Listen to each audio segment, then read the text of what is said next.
Here we are today at Gruhn Guitars. I'm George Gruhn, May 21st, 2021, ready for another question and answer session. We haven't had one for 2 weeks. The one from 2 weeks ago was on Zoom, but it didn't get onto Facebook. We had some technical glitch. Anyway, as of yesterday, it was posted. So for anyone who didn't get it live on Zoom, it's available right now. And then later this evening, this one from today will also be available. So you're getting two for one. At any rate, we have plenty of questions. And I'd like to say, before we even get into any of the reader and listener questions, that right now the market is amazingly healthy, although there are some problems, and that is problems of supply versus demand. Almost all the major manufacturers, Martin, Gibson, Fender, Taylor, Collings, you name it, they're all back ordered, to the point where many dealers are either low on stock on new instruments or sometimes just plain out of stock, with many models out of stock and long back orders to get them.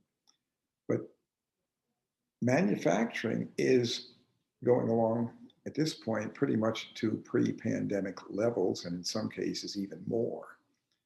But the demand is amazingly strong.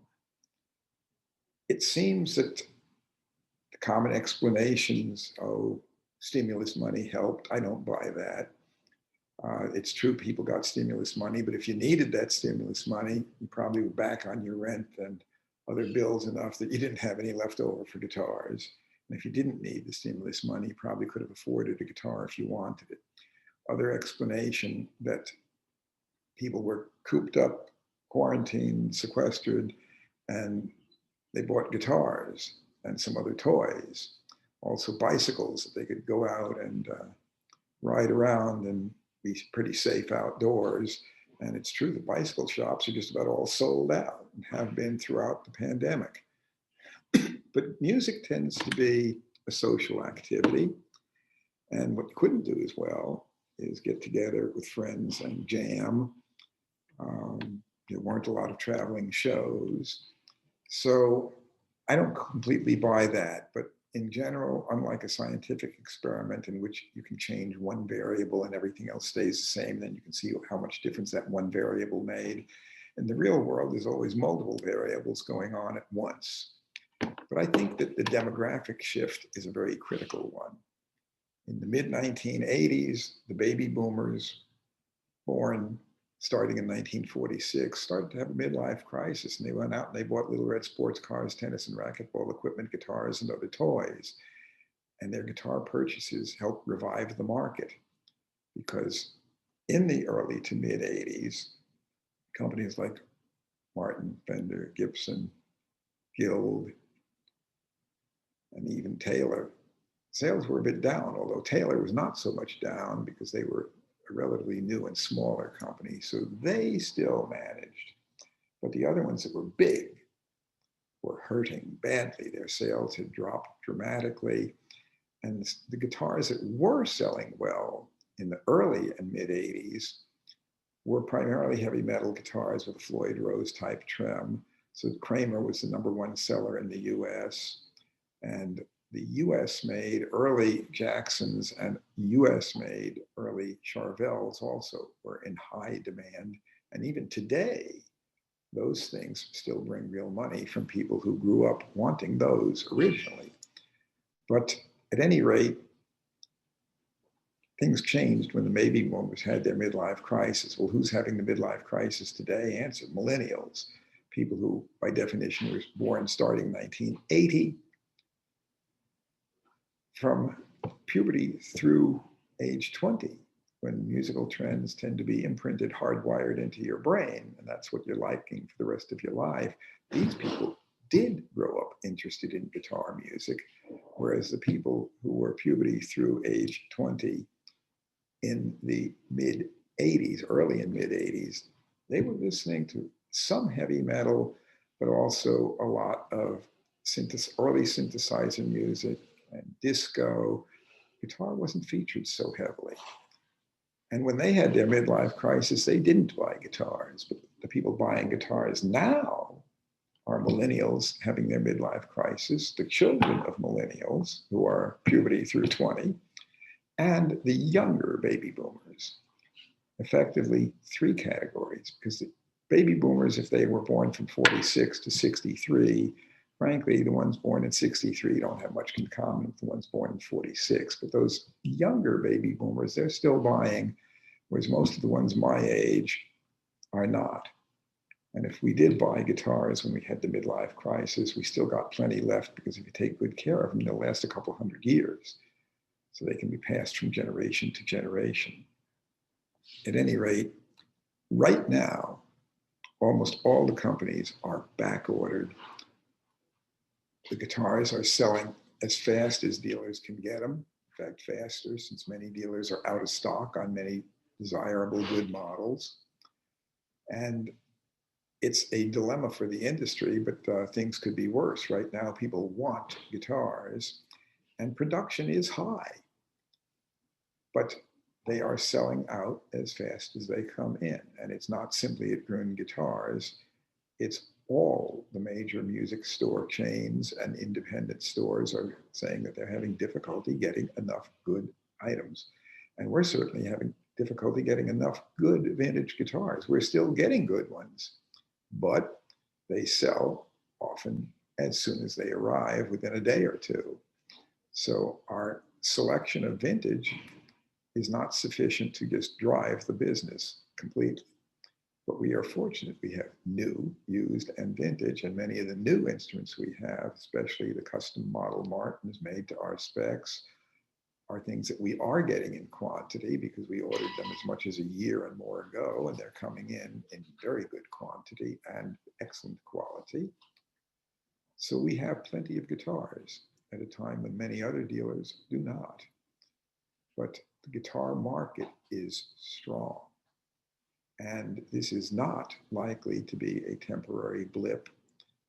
This is a major demographic trend with at least 3 different generations of people actively buying guitars, more so than at any other time in the history of my business. And I've been in business with Gruhn Guitars since 1970, 51 years, although I started collecting in 1963.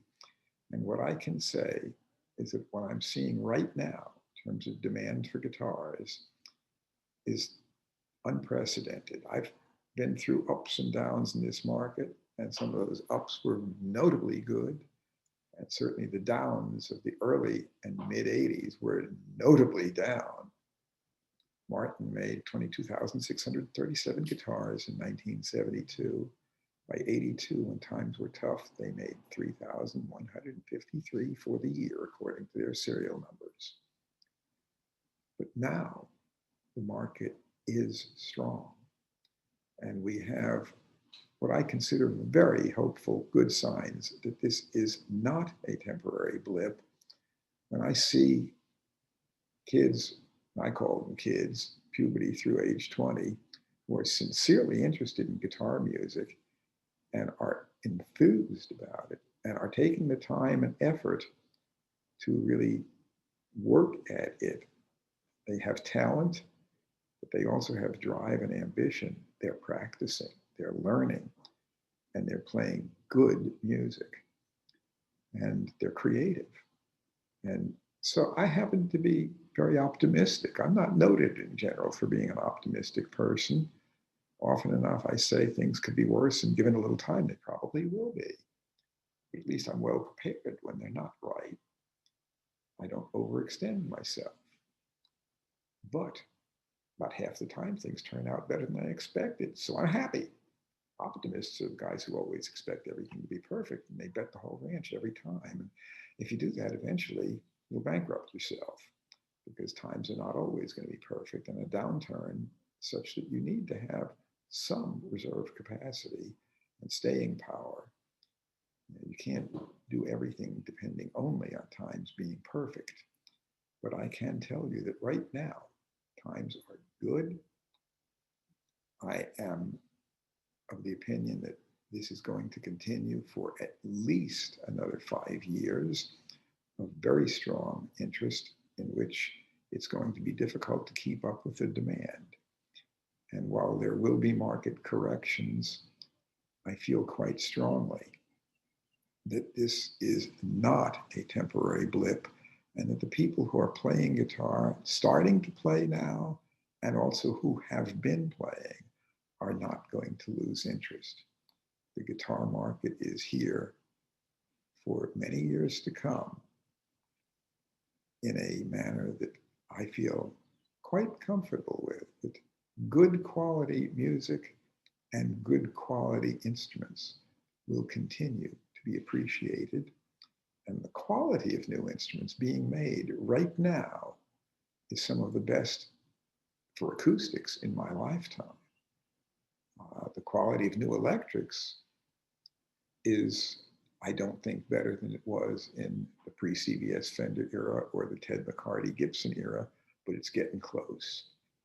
And they're certainly good enough to be used professionally on stage or in the studio, and no real problem with them. They are good instruments.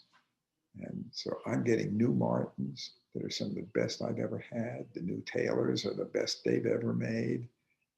And in general, you can name almost any company out there, and they're making the best guitars that they have had in well over 50 years. And that's with acoustics and electrics.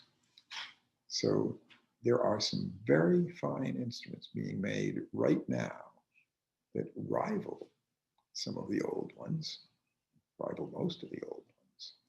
But they're certainly good enough to be used professionally on stage or in the studio for serious musicians. So I feel optimistic about the state of the market, and I'd like to see the supply catch up a bit more with the demand. But I think manufacturers are also smart enough to know that they don't want to gear up to make more than the demand will handle, because they want to have the ability to also survive during lean times as well as during feast times. But at any rate, I am finally, at age 75, soon to be 76, August 21st, I'll be 76. And I can say right now that the market gives me more cause for optimism than probably at any time since I opened the doors. So I'd like to start by bringing on Corey from sales, who has a couple of questions that were submitted. I think they're right up his line. So we'll get right into that.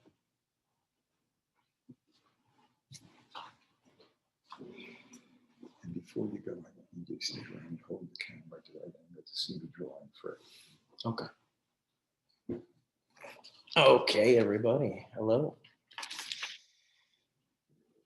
So there's a couple of questions here that we got in. And there's a couple of, and they're completely different, but I will answer both of them to the best of my ability. The first one's by Larry, who had a question about the Beetle bass, or the 501, also called the Cavern bass. And he says the Beetle bass, first used by Paul McCartney, had both pickups closer to the neck. The latter ones were spaced out, with one being closer to the bridge. Can I comment on the thinking behind this? Well, I don't think there was a lot of thinking behind this, to be honest with you. I think, so Hofner in 1955, Hofner designed their first electric bass guitar.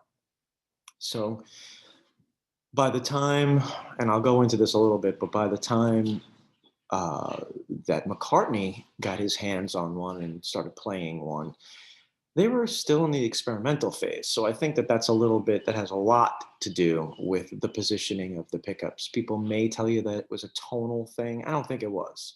I think it was. I think it ended up being that.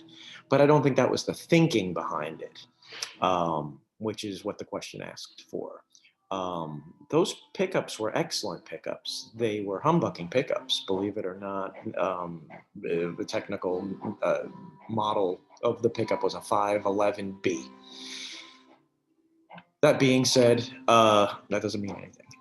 That being said, you got to remember it was probably only about 5 or 6 years until McCartney ended up getting his hands on one. Also, remember this: back in those days, it wasn't that McCartney sought out this instrument. Most likely, what happened was it was available. It was available in Germany. It was available. Notice he wasn't playing a British or an American-made instrument. And that's probably because it was very expensive to get an American-made instrument in Europe at the time, as it still is, with the tariffs and everything. But back then, it was very hard because you had to have a budget. And I'm sure at that point, when they were playing in Germany, they had a very limited budget. And all of those things are things that come into play with these Beatle basses. And you get the purists who go, no, wait a minute, that wasn't that model that you have hanging up there. That's not a true Beatle bass. If you look at the positioning of the pickups and where the script is on the pick guard, or all of that stuff, and they're right. Those purists are probably 100% correct with all of those things. But I don't think that McCartney favored that bass. Again, like I say, as far as it goes, he most likely just had access to that bass. If you remember, and George and I have had this conversation in the past, what was McCartney playing when he was with Wings? He was playing a Rickenbacker bass. That's when he had a huge budget. He could play anything. I'm not saying a Rickenbacker bass sounds better or plays better or anything. It was probably just something that McCartney preferred more. And at that point had access to whatever he wanted. Anyway, to try to answer that question, to sum up that question, can I comment on the thinking behind the spacing between the pickups? I don't think there was much thinking behind it. I think they were just trying to make things look a little bit different, and a happy outcome, an accidental outcome of it was it changed the tone of where the pickups were located on the body of the instrument. Anyway, Larry, that's what I got for you. The next question is a little bit more of an involved question. It comes from Karsten, who I think we've heard questions from him before. Good old Karsten. His first part of the question is, does the Fender AVRI, or if people don't know what that is, American Vintage Reissue, so let's say AVRI, does the Fender AVRI Telecaster from the 2000s have true nitrocellulose lacquer finish? He understands that the product has changed since the 70s. Second part of the question is that he noticed a recent model Fender having a hybrid nitro poly finish. What are my opinion of these models? Well, according to Fender, on both of those, yes, they should have had a true nitro finish. Let's go through, make sure we all know what we're talking about here between poly and nitro. Poly is usually glossier than the nitro. It's generally easier to finish a body in the poly. They have less layers that they need to spray. Is it the preferred? I bet you if you ask around to your guitar playing buddies, they'll say no, a polyester finish or a polyurethane finish is not the preferred. Nitro cellulose lacquer would be. Nitro, as we refer to it, is it's temperamental when it's applied, but it dries fast. Tends to blend very well with the grain, with the wood grain. but it also allows the wood to resonate well. And you get these cool cracks, these cool yellowing, and I'm sure everybody's seen it. You know, an Olympic white finish that turns to almost like a banana yellow finish, which is simulated in modern guitars. They're mixing finishes to make it, you know, when they spray it on, it looks yellowish. They're simulating cracks and checking and all of that other stuff nowadays, but nitro will crack, it will yellow, it will check, and guitar players like that. When it's done naturally, it's great. There are a lot of guitar players that like it when it's simulated, and that's fine, because it gives you that vintage look. With the AVRIs, and I know that some of the early ones, the peg head was finished in nitro, and the neck finished in poly, which makes sense, you know, for durability. By the 80s, full poly. Some of the 2000 AVRI models are full nitro, or a combination of nitro and poly. Usually that would be a nitro top coat over a poly bottom coat.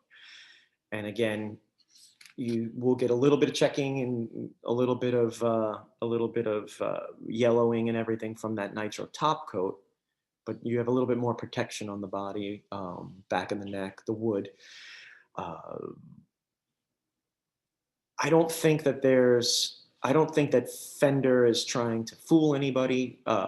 Obviously, it's a reissue guitar, so you know there's going to be modern appointments on a guitar that was meant to pay homage to the guitars of the '60s. There haven't been, you know, any complaints with it, with those AVRIs. As a matter of fact, those AVRI guitars are very, very popular. Every time we get one of those models in stock, people go crazy for them. They're not that expensive. They play great. The quality is fantastic. But for the most part, according to Fender, what they say on their AVRI models, their more recent models, their 2000 models, are that they are nitrocellulose finish. It says it on their website. I've seen it in people's listings, and generally a thinner finish, allowing the wood to resonate more, allowing for the eventual cracking, yellowing, and checking.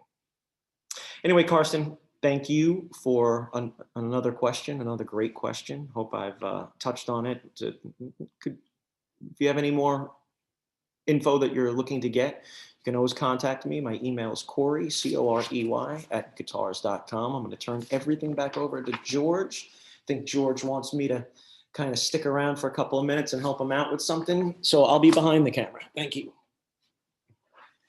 What we're going to do is a question about Freddy Beast. Okay. Let's see.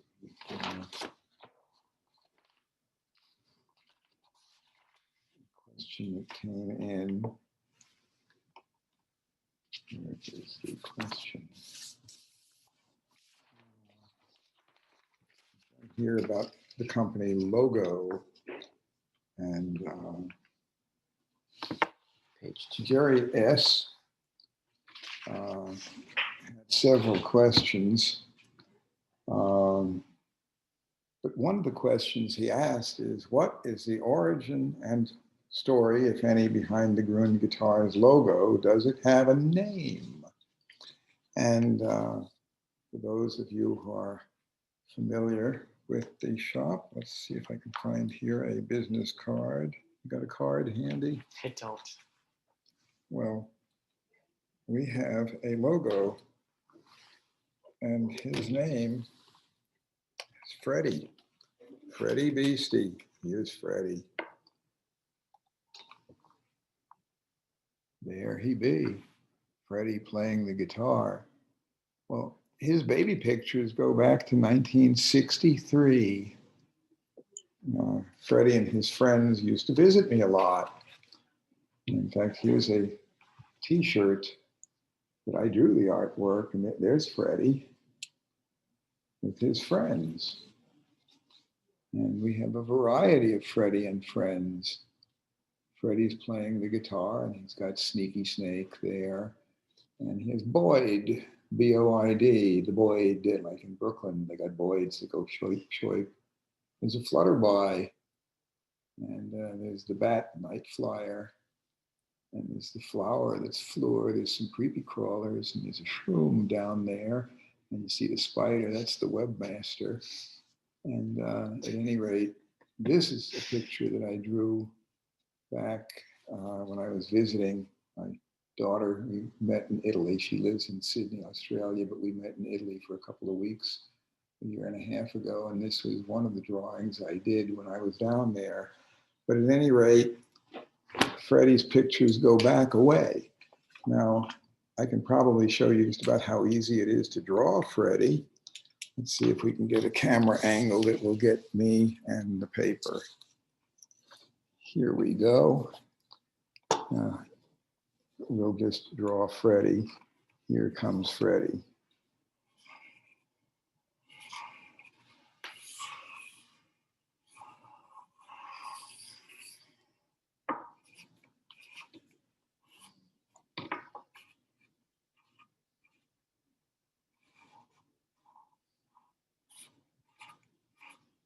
There's his fingers.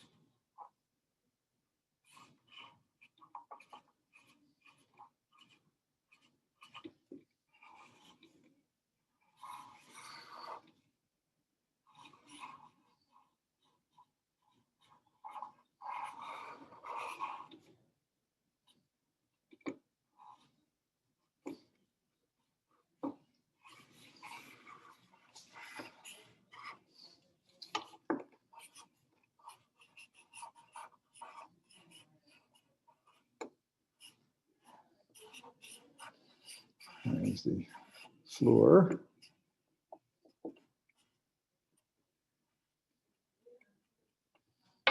Here comes a flutterby.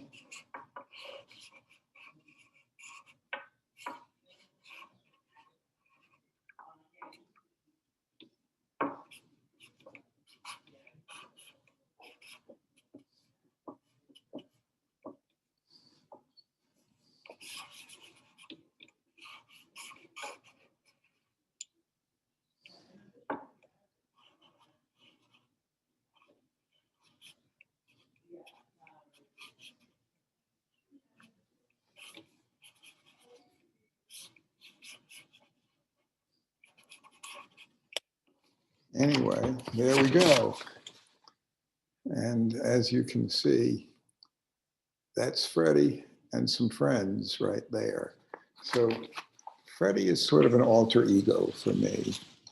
And Freddy's been with me a long time, and hopefully will continue to be with me for a long time, because he's, at any rate, Freddy, like I said, maybe as close to an alter ego beastie as there is for me. But that is the basic story of Freddy. Now, Jerry asked a couple of other questions, and so I'll get into them. Because I noticed that Tommy Emmanuel and Jorma Kaukonen are supposed to be playing at the Ryman Auditorium in September. Have either one of these people ever been to Gruhn Guitars in the past? If so, is there anything notable about their visits? Well, Jorma I've met backstage a couple of times, but I cannot truly claim to know him well at all. Very fine player, obviously, but he's not somebody who's been buying from us or doing a lot of business, but he's a great player. Tommy Emmanuel lives in a suburb of Nashville right now. He's from Australia, but currently he does have a place just south of Nashville by Nolensville. He's a superb player, and he was in earlier this week. He's been in the shop on numerous occasions, and I've seen him backstage very often. He is a superlatively good player. And he also, Jerry mentions Tommy Emmanuel plays mostly, if not exclusively, Maton guitars. Does Gruhn Guitars carry Maton guitars? what do you know and about them, and what is your opinion of them? We don't carry matons here. They do have a dealer close by, within about a mile of here, so that they don't need two dealers in a 1 mile radius. But they do have that. And Maton makes a good quality guitar, but particularly what they're noted for is electric acoustic. They have a terrific, just absolutely very fine quality acoustic electric setup. And that is what they really shine on. And almost all of Tommy's playing on stage when he does his own shows are electric acoustic. And he is an extraordinary player, but he's also an extraordinary straight acoustic player. And he has been touring recently with a number of great players, especially Jerry Douglas. And when Tommy and Jerry Douglas play together, they are both playing acoustically with microphone rather than just amped up. And I've had many occasions to listen to Tommy playing acoustically, and he has multiple acoustic guitars that are very, very fine. When he plays electrically, he has sort of one style. When he plays strictly acoustically, he does other things. And he is good on whatever style he's playing. He's great. And he's been performing since he was 4 years old. So he is a natural talent, but it also is not without a whole lot of practice and work. I mean, he's not lazy about his playing. His playing is not only technically complex, but the music notes actually say something, especially on some of his slower tunes. It's really quite fascinating to listen to what he can do. And I've heard him playing on Martins, on other guitars such as Dobro, round neck Dobro, or at least round neck Beard guitar, the Beard brand, which is what Jerry Douglas has endorses Beard, and there is a Jerry Douglas model. Beard makes what I think are some of the absolute finest resonator guitars ever made in the history of the instrument. And that's also an example of something that in many ways is better than the pre-World War II original Dobros. The Beards are better made. Beard makes the metal components as well as the wood. He actually bought out the person who was supplying Dobro with their cover plates and other metal parts, tail pieces, spider bridges, cover plates. He bought all that equipment, and he produces his own metal hardware, and the quality of his is the best. And he spins cones that are just absolutely state of the art. He bought the spinning lathes that were used for the originals. And these are large machines, heavy duty industrial, that hardly anybody else has access to. They don't even make spinning lathes of that type new anymore. It'd have to be a very expensive custom order. The point is, Tommy Emmanuel, when he plays guitar, he's a master at what he does. He's one of the ones I truly enjoy most listening to, but I have certainly a number of favorites. I love Norman Blake and Vince Gill and Tommy Emmanuel and Brian Sutton. These are people who they're different from each other, but they're good. And Tommy is right on up there, and he's also one of the very few that Chet Atkins gave his little title of certified guitar picker, CGP. And there weren't a whole lot of those. There were only 5. So, and of the 5, some of them are dead, but Paul It would be Jerry Reed, Tommy Emmanuel, Steve Wariner, John Knowles, and Paul Yandell. That's it. And Chet himself would be maybe 6, but the ones Chet named were those 5. And Tommy's in that group. And only at this point, Steve Wariner is still alive. John Knowles is still alive. Tommy Emmanuel. So Tommy and Steve. Jerry Reed is gone. Paul Yandell is gone. But anyway, that's a very select group of people, but so much, I think, very highly of Tommy. He's an absolutely wonderful musician.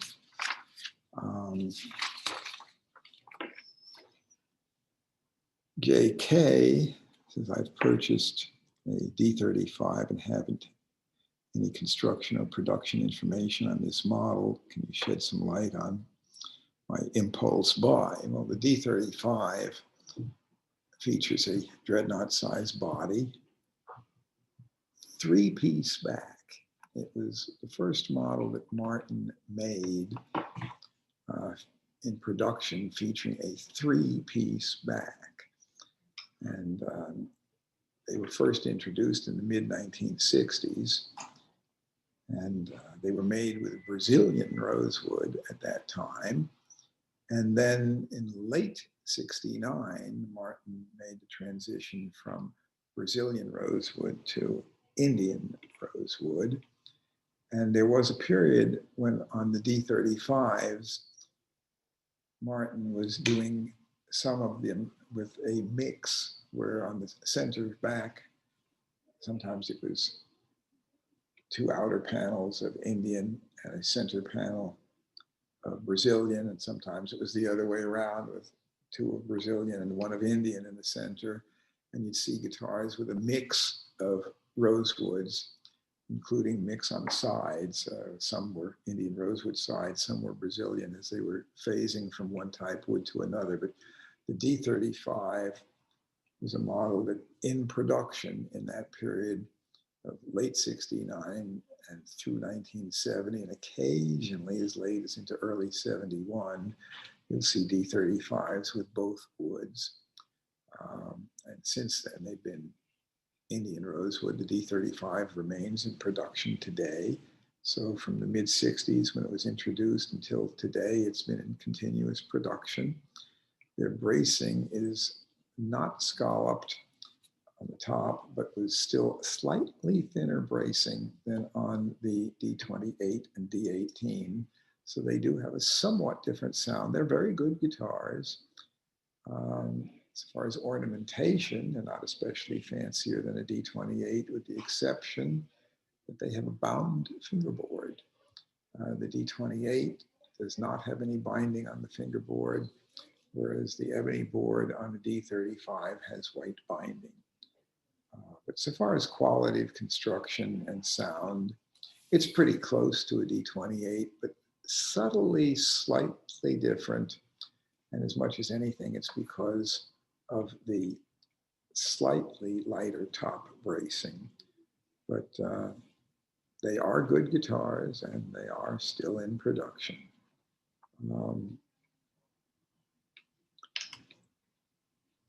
Larry says, can you recommend a good mid-range price mandolin, not necessarily a name brand, but something that compares well? Well, there are numerous mandolins out there, and when it comes down to it, Kentucky has some that are quite good. The Lore models distributed by Music Link have some models that are quite good, that are moderately priced. But in general, if you're looking for, it depends what one means by mid-priced. But mid-priced, if you're saying that Lore signed F5s can cost over 100,000, mid-priced for you might mean 8,500. in that price bracket.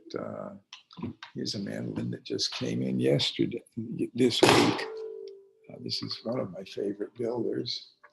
I am his distributor, although he doesn't make very many to distributes, under 10 per year, but this is by Paul Newsom in Manton, Michigan. And this is what I consider to be a superb sounding mandolin. This one has varnish finish, which is his own formula that he mixes. One piece maple back, maple that comes from Michigan, right near where he lives. Adirondack spruce, handmade. It's a one-man operation.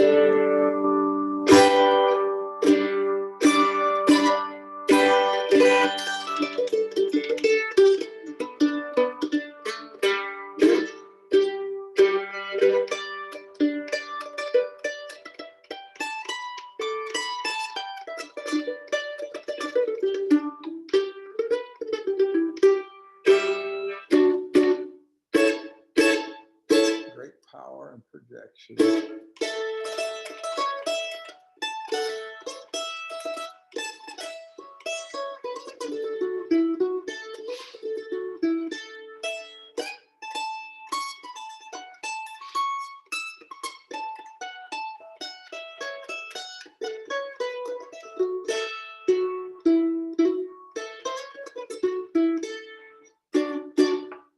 This is an instrument that's absolutely good enough for any pro to use on stage or in the studio.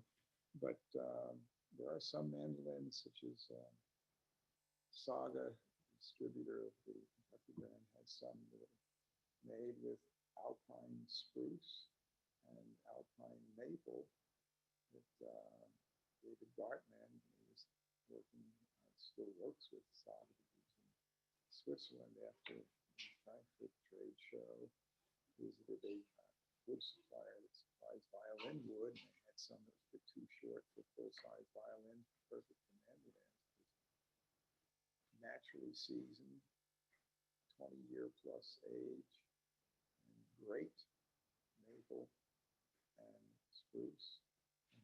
They shipped that wood off to their maker in China, and they are solid wood construction, carved top, carved back, and available in the A models for about $650. And frankly, they sound really good. So that's one I recommend, but there's also other brands like Eastman that make quite good ones. So there are a number of options. You can look at our website and see some of these things. And if you call around, they're certainly not the only one with mandolins, but there's a variety of mandolins available in good quality at some surprisingly reasonable prices, and some, like I can show you the Newsom, that I put up against almost any vintage instrument, and it holds its own remarkably well. Bill asks, what kind of strings would you recommend for acoustic non-cutaway archtop guitars? I've tried to find bronze strings, but typically the D and G strings are too short for from a standard acoustic set. I've been using heavier gauge nickel jazz sets, but like to try bronze or phosphor bronze strings. I would be interested in your recommendation. We haven't found much trouble getting strings long enough, with the exception of some Epiphone guitars that have the frequencator tailpiece, where on the bass side you need really long strings. But for the most part, the acoustic sets that are available from companies like D'Addario and even the Martin brand strings are long enough for almost any archtop guitars we've had. So I'm not quite sure what the problem is.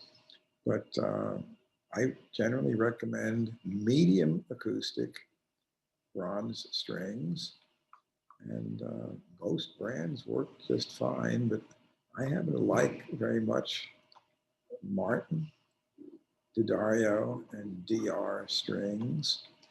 They're good, and but Martin makes their own strings. They have their own string winding equipment, and they actually produce them themselves. They're not just having a subcontractor make it for them.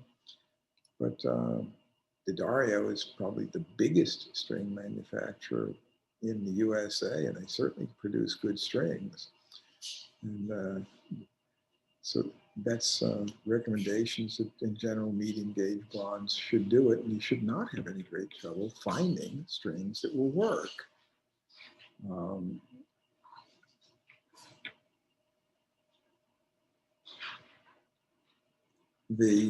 John A says, I purchased a Martin 0018 in the spring of 1970. If I recall correctly, I paid $250 for this guitar. Serial number 256742 identifies the guitar as being manufactured early in 1970. When I recently had this guitar with me, when I was in your store, you told me that although the guitar was a 1970 guitar, Martin used Brazilian rosewood for the fingerboard and bridge. Can you tell me how this guitar differs from the 0018 guitars made later in 1970? Well, the only basic difference would be between an early one and a later one in the same year, that they were using up some of the leftover Brazilian rosewood boards and bridges and peghead veneers, so that early in the year you'll see some of them that do have the Brazilian rosewood, but by late in the year, that was over. And the serial number of yours, 256742, is actually, it's well enough into 1970. The last serial number of 69 was 256003. So this guitar is more than 700 guitars into the year. The last number of 70 was 271633. So they were making a considerable number of guitars. So it is still early in the year 1970. And yes, they were using up some Brazilian rosewood for the boards, peghead veneers, and bridges. But by the end of the year, they were pretty much done with that. And it was Indian rosewood. But otherwise, your guitar is essentially the same as one made later in the year. Joshua says the custom shop Sinker guitars are excellent guitars. Can you talk a bit about how many Sinker guitars have been manufactured since their conception? Is there a target quantity of production per year? How many years do you anticipate the Sinker wood to last? Right now, I can say that we've sold, since starting that project, right on about 1,000 of those guitars. But that's not just D models, that's dreadnought size, 14 fret quadruple O, 12 fret quadruple O, and some OM size, 15-inch wide. And the D models, which are 14 fret, but we're soon going to be doing 12 fret Ds in that. Our target is such that we anticipate growth. And I can say that we are ordering more of them now than ever before. It has not only not slowed down, but the pace of sales is picking up, because we've been doing them a bit over 3 years. And the pace of sales for the Sinkers is up. And I anticipate it continuing to be up.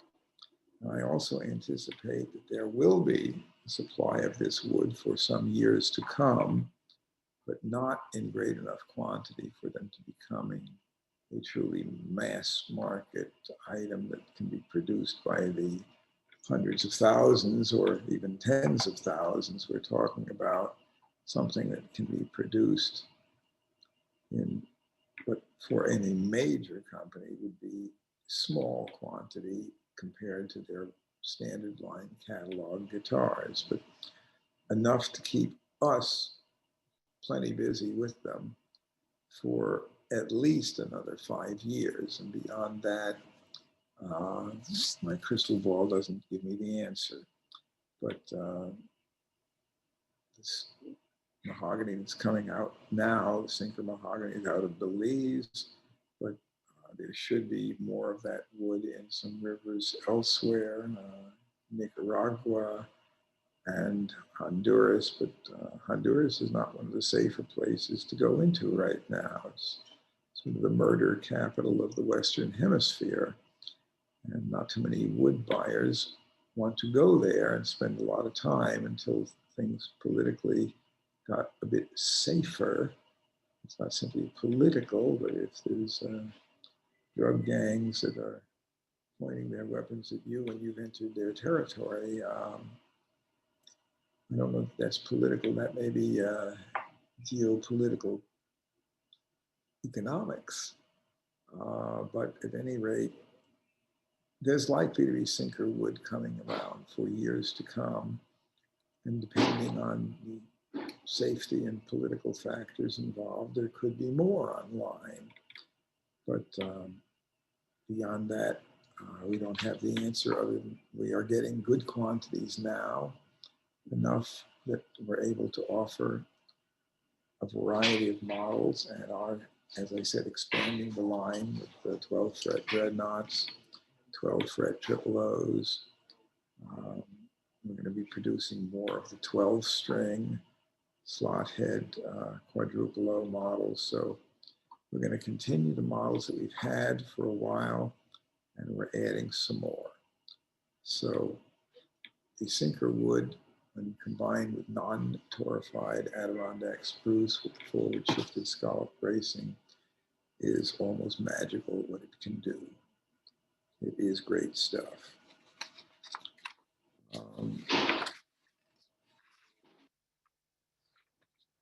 Another question from Karsten is about, because I noticed A.R. Duchessois obituary in Vintage Guitar Magazine recently. Could you explain your dealing with him and his impact on vintage guitar collecting? Could you tell us what he collected personally? Andre wrote quite a number of books and pamphlets back in, particularly during the 1980s, and onward even to more recently. He died recently. He had cancer. And, it finally did get him, but in the meantime, he was doing some of the definitive books on the history of Gibson and Fender. And his books were some of the first available that really went into depth about model specs, company history, production totals. He spent quite a bit of time going through Gibson's records. He was one of the first to really do a truly systematic copying and analysis of Gibson's production figures. And others have followed, but he really did set a high standard of integrity in his research. And his career, his primary income was not from guitars. He worked as a banker, an international banker, the Barclays Bank branch in Paris, British-based bank, but with a branch in Paris where he was. And his book, Gibson Electrics, is a classic. It was printed originally in French and in English, separate editions, but basically the same book, but in French and English. He personally collected also lap steels, primarily Gibsons. His real focus on much of his collecting was Gibson, but he was also very knowledgeable about Fender and did write small books about Fender that were very well researched and still classics in their field. So he is greatly missed, and I'm pleased to say that I count him as having been a friend. We spent quite a bit of time talking to each other when he visited the US on numerous occasions, and I certainly did do business with him, but he introduced me to a good number of people in France, and he was a great guy and is greatly missed.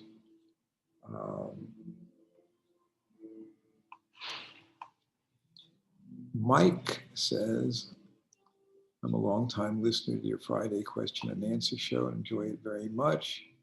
Come to Nashville every 3 months, and this tour is always on my list of things to do. I have a 1992 Gibson Chet Atkins Country Gentleman, and the pick guard is cracked and starting to deteriorate. I've looked all over for a replacement and can't find one. Do you have any suggestions where I might get one? Does your shop make them? And if so, I ship the old one to you to use as a template. Any help would be very much appreciated. Yes, we can do it, but it is expensive and time consuming and will cost several $100s because that's a tortoiseshell grain guard with multiple bindings. Mirabella in New York specializes in making pick guards and can easily do that. And the one I recommend right now for that type guard would be Mirabella, Mirabella. They're in New York. You can easily find them online, and pick guards and binding work is one of their specialties, so that that would be a good source for what you need. Jeffrey asks, if you use light or extra light strings on an acoustic guitar tuned to pitch, is there less likelihood it will need a reset neck set during the life of the guitar? I know the volume will be reduced as well as the intonation by switching to lights, but I only play for myself and with some friends, and volume is not an issue. Thanks anyway, Jeffrey. Whereas volume and tone are not the same thing, but some guitars really are happiest with mediums, and some are happiest with lights, and a few are happy with extra lights. Depends on the construction of the guitar as to what is going to produce the best results with that instrument. But the ones that really typically sound the best with mediums really don't sound their best with lights. And some guitars truly do sound their best with lights. It depends on the construction of the guitar, how heavy it's built, and what kind of music it was actually designed for. The best bluegrass guitar tends to be old Martins or clones thereof, and but particularly dreadnought size. And dreadnought size guitars for bluegrass backup typically are instruments that sound their best with medium gauge, not light gauge. But there are other guitars that are built much lighter and designed for finger picking. Light gauge is perfect for them. So you're certainly less likely to need a neck set later if you use extra light strings.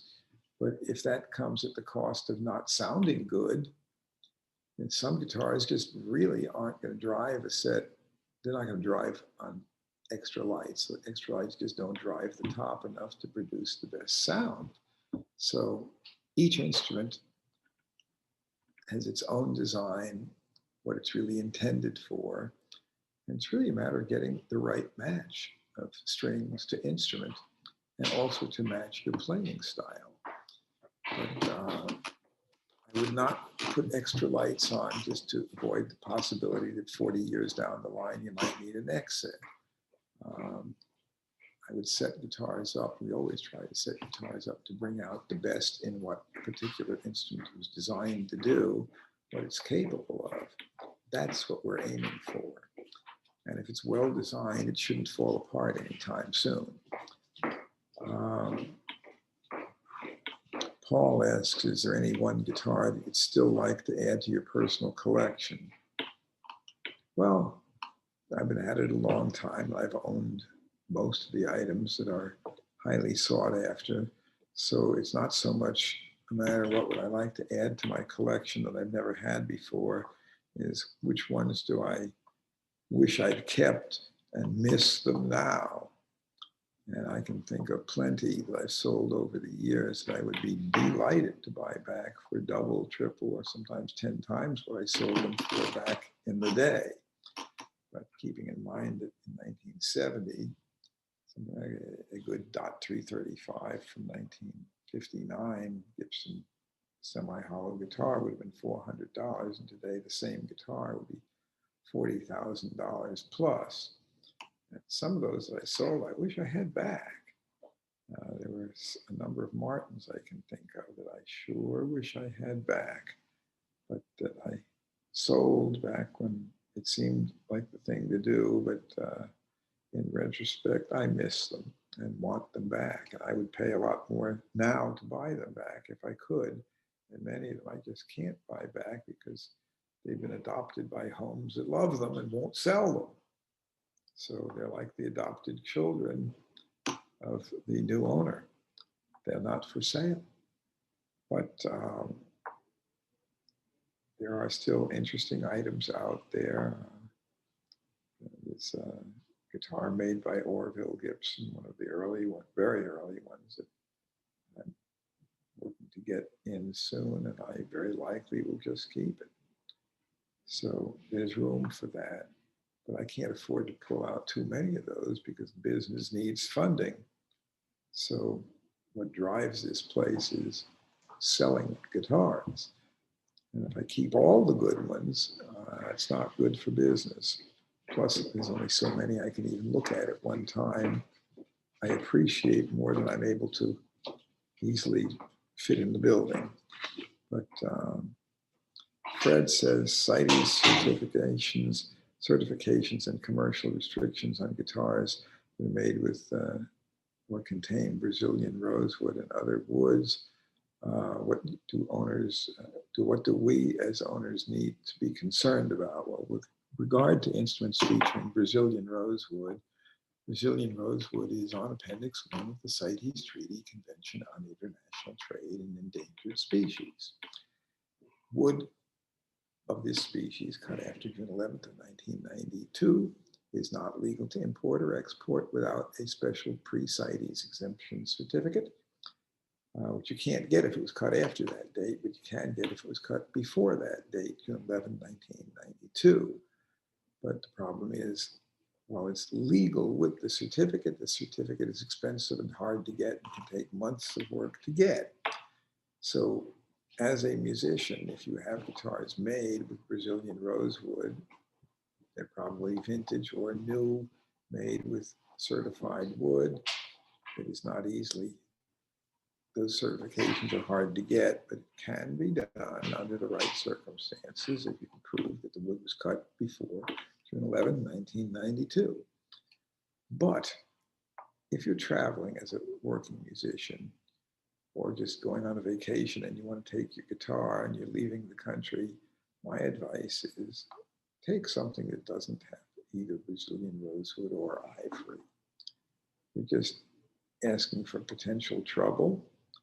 And if you get a certificate, it's only good for one-way travel. They're not really designed for people taking the item back and forth.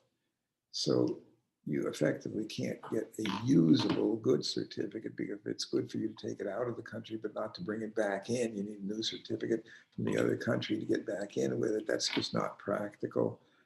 And it may be that 95% of the time you can go back and forth and nobody will question it, but the other 5%, you could lose the instrument, it could be confiscated and you'll never get it back. So my feeling is don't do that. So there are plenty of good new guitars now, or guitars made after Brazilian rosewood, or guitars made with maple and ebony that they didn't have any Brazilian on them to begin with, even if they're old. So I would, if I'm traveling overseas, or at least out of the USA, even if you're going only to Canada, if you go to Niagara Falls and see the falls from the Canadian side, you may be within sight of the USA, and most of the people in town standing around you are maybe from the USA, but that doesn't mean that going back into the country when you pass through customs, you won't be questioned. So if you can avoid using materials that are deemed as a problem, then it's better to avoid that. And but there's plenty of good guitars available that you can travel with no problem.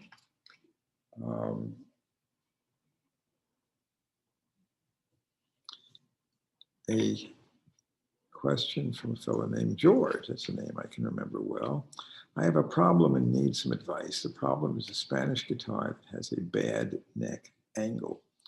The neck isn't warped, but has high action. The strings are also slightly off center, though this doesn't affect the playing. When I place a straight edge along the fretboard, it touches the bridge 1/8 of an inch below the top of the bridge, i.e. below the bottom of the visible saddle. There is no way that it's possible to shave the saddle It really needs a neck reset, and that apparently is not possible without dismantling the entire instrument. I was advised by a local luthier that the sides on a Spanish guitar are fitted into the neck and insert a wedge to, uh, which is called, fit into the neck block, which is made with a Spanish foot. Okay, and that is true. He said the best way to fix it would be to remove the fretboard and insert a wedge piece to raise the angle. He also said it would be an expensive job, and also that would be a job that would make the neck feel a bit thicker and more clunky. Would it be possible to remove the frets and glue a tapered piece of rosewood to the top of the fretboard and refret it? That would result in give the same result without having to remove the fretboard. Any advice would be appreciated. My advice is very simple. You have an Esteve brand, Esteve, made in Valencia. It was a relatively inexpensive Spanish guitar when new.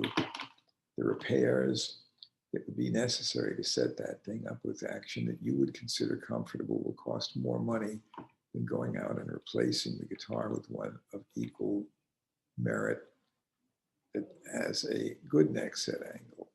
So there are some jobs that just aren't economically cost effective to do.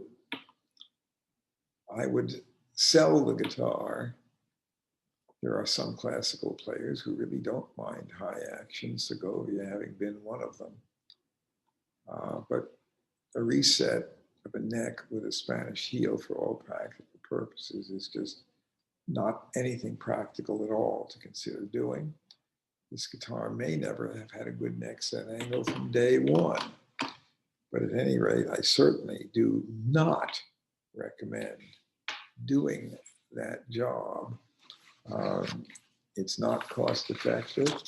It's not likely to give a really satisfactory result. And there's just no reason to do it. The guitar has some value as it is. I would sell it or trade it as is and get a different guitar.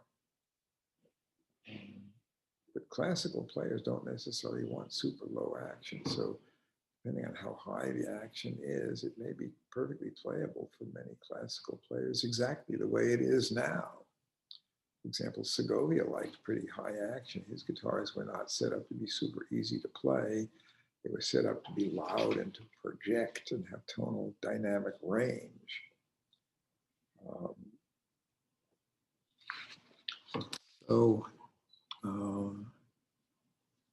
That covers those questions. We've had a few more come in since we started today. So I'll take a quick look and see what they may be.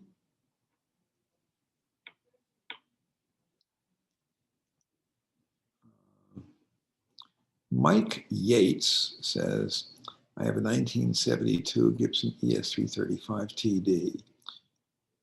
Could you recommend where I might get the specifics and value on my instrument? I bought it new as a young teenager back in the day and has a cherry finish. Well, we do appraisals. On question and answer, I don't do appraisals online, on air, but we do appraisals online and in person. So that this or virtually any other instrument, if somebody wants to find out value, it is readily available. If you just want to find out basic specs, 335 from 1972 was made when Norland owned the company. And as with the earlier ones, it's a 16-inch wide body, double cutaway, thin, semi-hollow.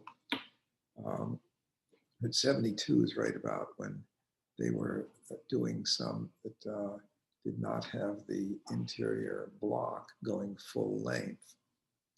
And this is a transition period. So we need to look inside, which you can see through the sound hole.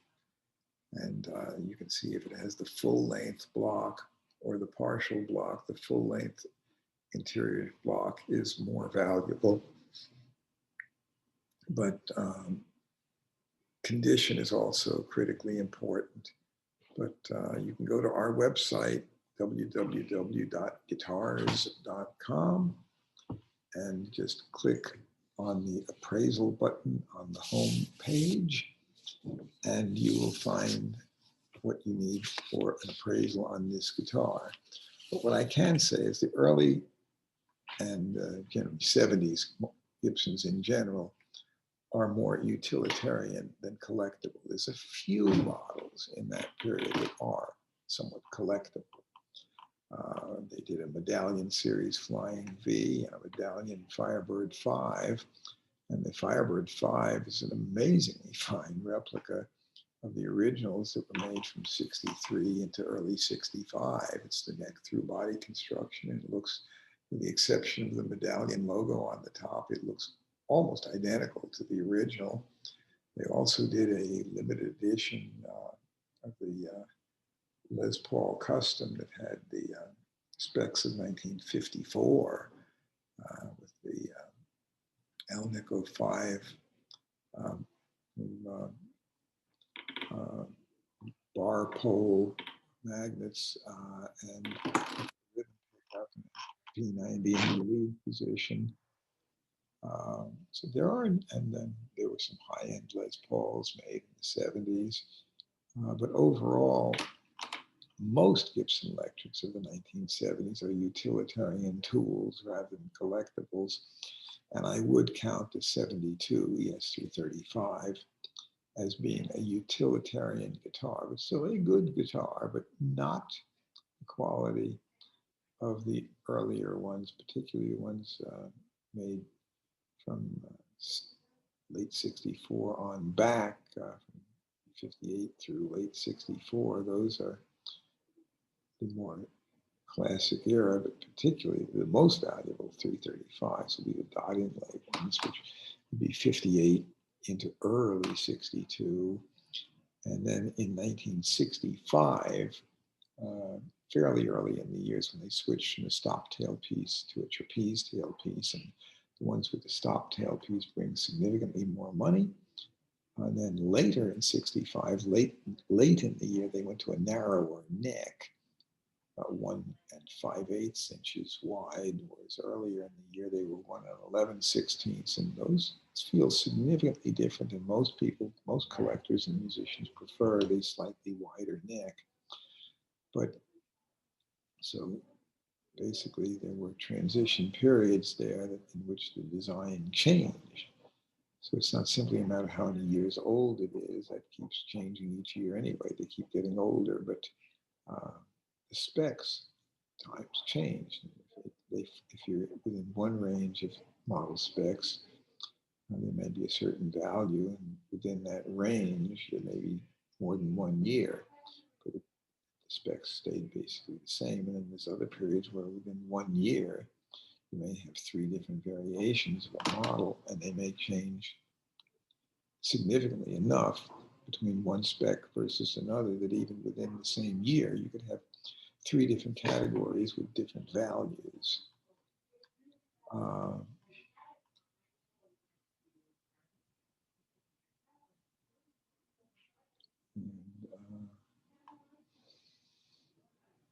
That pretty much covers a lot of the questions that we've had for today.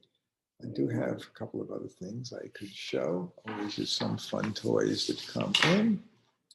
Here's one that I find rather interesting. This is a Martin, and it's one of 13 of 35. It's a limited edition. This was a NAMM show special made in 2016. It's the Martin SSOM Vine 16, 16 being for 2016. This was made with English walnut for the neck, back, sides, and top. That's not a combination that I would normally think of as being really great sounding. And I was a bit skeptical about what this thing might be like. It also has inlays, which let's see, it's the vine, and there is the vine inlay, and some fancy inlay on the top. It is not a pick guard, but it's actually inlaid.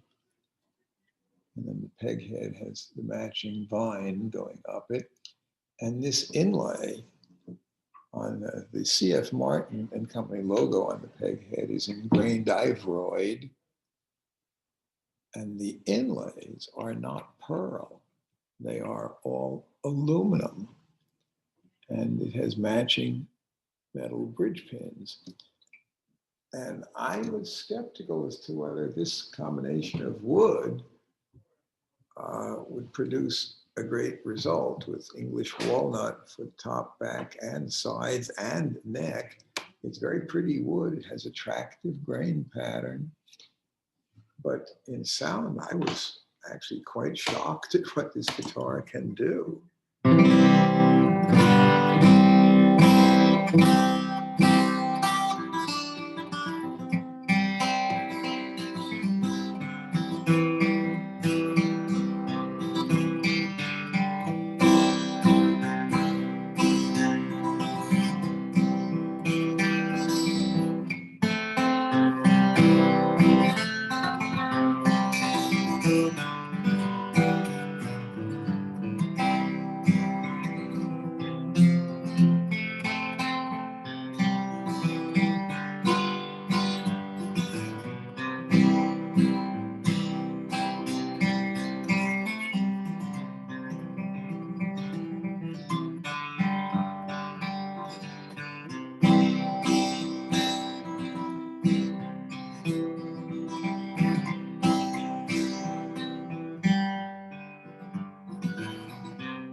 Played plenty of guitars with spruce tops, it didn't sound better than that. It's quite amazing what it does, and I think it compares very favorably to guitars I've seen with koa wood tops. Certainly favorably with any guitars made with a mahogany top. There's still room for surprises. So it's one of the things also that keeps it fun. Not everything is completely predictable. I was not aware that one could make a guitar with English walnut for the entire top, back, and sides and neck and come out with a result like that. So not only is it a rare and limited edition and has a great deal of workmanship in it, a bit unconventional perhaps, but the aluminum inlays actually look surprisingly close to pearl, but they have their own unique look of their own, but it looks good, and the inlays are engraved quite well. The workmanship is fine, the playability is fine, and the sound is remarkable. So there's more than one way to make a good guitar. And there's always new stuff going on. It doesn't get boring. And as I was discussing earlier today, the market is in a state of transition, but it's a transition that at this point appears to be strong and quite healthy. So we're still having fun at what we do. We are certainly having to adapt to changing times, but at a time when many dealers are low on inventory of new instruments, we actually are quite well set because we ordered large quantities as much as a year ago, and they're here now. So we have good stock. We're here and ready to help you. I'm easy to reach anytime. George@guitars.com is my personal email. I will respond to anything that I'm receiving. And the shop number, 615-256-2033. and guitars.com. So until next week, have a good one.